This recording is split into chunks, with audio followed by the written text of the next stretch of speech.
नमस्कार दोस्तों। मैं हूं सीए विभोर गोयल। आज से हम स्टार्ट कर रहे हैं अपना बेसिक्स ऑफ स्टॉक मार्केट। मैं स्टॉक मार्केट की कोई भी सी भी लंबी लंबी क्लासेस नहीं लेना चाहता। मैं खुद को सिखाने के लिए ये क्लासेस रिकॉर्ड कर रहा हूं और ताकि मैं अच्छा इन्वेस्टमेंट एडवाइज़र है, अच्छा इन्वेस्टमेंट बैंकर, मैं खुद के लिए इन्वेस्टमेंट बढ़िया से बढ़िया कर पाऊँ। बेसिकली 2 चीज़ें होती है स्टॉक मार्केट में, या तो होता है लॉन्ग टर्म इन्वेस्टमेंट या होता है ट्रेडिंग। लॉन्ग टर्म इन्वेस्टमेंट ये होता है कि मैं आज कुछ कंपनी में, किसी भी कंपनी में पैसा डाल रहा हूँ, वो मेरे को साल भर या 2 साल के बाद कितना पैसा देगी, उसको कि मैं कहता हूँ लॉन्ग टर्म इन्वेस्टमेंट। और ट्रेडिंग होता है, ट्रेडिंग सिंपल सा होता है, डिमांड एंड सप्लाई के बीच में या बाइंग एंड सेलिंग के बीच में जो मेरे को अपॉर्चुनिटीज़ मिलती है, उससे मैं प्रॉफ़िट कमा सकूँ। 2 चीज़ें आपने और सुनी होगी, फंडामेंटल एनालिसिस और टेक्निकल एनालिसिस। क्या होता है? फंडामेंटल एनालिसिस बेसिकली काम में आता है लॉन्ग टर्म इन्वेस्टमेंट या इन्वेस्टमेंट डिसीजंस के अंदर। टेक्निकल एनालिसिस काम में आता है हमारे ट्रेडिंग के पर्पस के अंदर।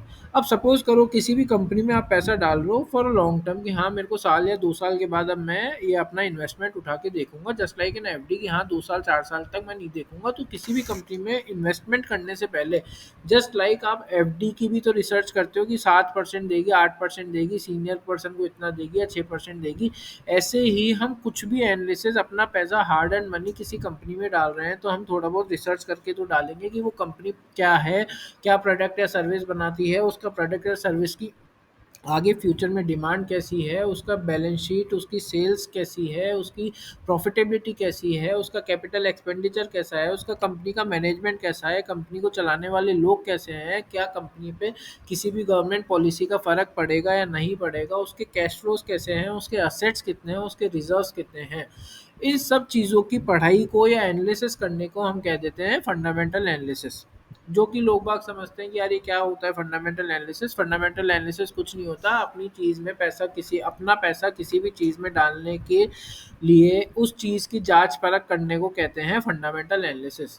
दूसरा आता है टेक्निकल एनालिसिस, जो कि हम डिमांड एंड सप्लाई या बाइंग एंड सेलिंग के बीच में, जैसे आज जब ज़्यादा की बाइंग हो गई, कल सेलिंग हो गई, नॉर्मल ट्रेडिंग के बीच में कुछ अपॉर्चुनिटीज़ को ढूंढने के लिए जो हम टूल्स का इस्तेमाल करते हैं ताकि हम प्रॉफिट बना पाएँ, उसको हम कहते हैं टेक्निकल एनालिसिस। टेक्निकल एनालिसिस के भी हम अलग-अलग ट्रेंड्स के हिसाब से, चार्ट्स के हिसाब से, अलग-अलग कैंडलस्टिक पैटर्न्स के हिसाब से और दूसरे पैटर्न्स होते हैं, उसके हिसाब से हम उन अपॉर्चुनिटीज़ को आइडेंटिफ़ाई करने की कोशिश करते हैं। उसको हम सिंपल शब्दों में कहते हैं टेक्निकल एनालिसिस। और टेक्निकल एनालिसिस हमारा काम में आता है ट्रेडिंग में।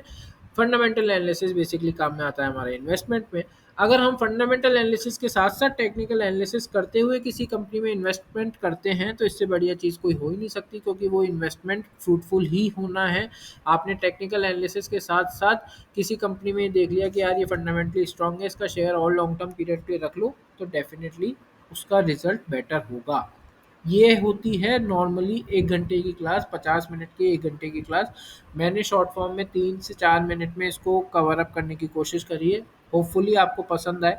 मैं ऐसी आगे सारी बेसिक्स ऑफ स्टॉक मार्केट की क्लासेस जो कई यूट्यूब चैनल्स पे, कई यूट्यूब पे अवेलेबल है, उन सबको समराइज़ करके थोड़ा फास्ट चल के आपको basic stock market, basic layman की लैंग्वेज में समझाने की कोशिश करता हूँ, और मैं खुद भी समझ पाऊँ और मेरी प्रैक्टिस हो जाए।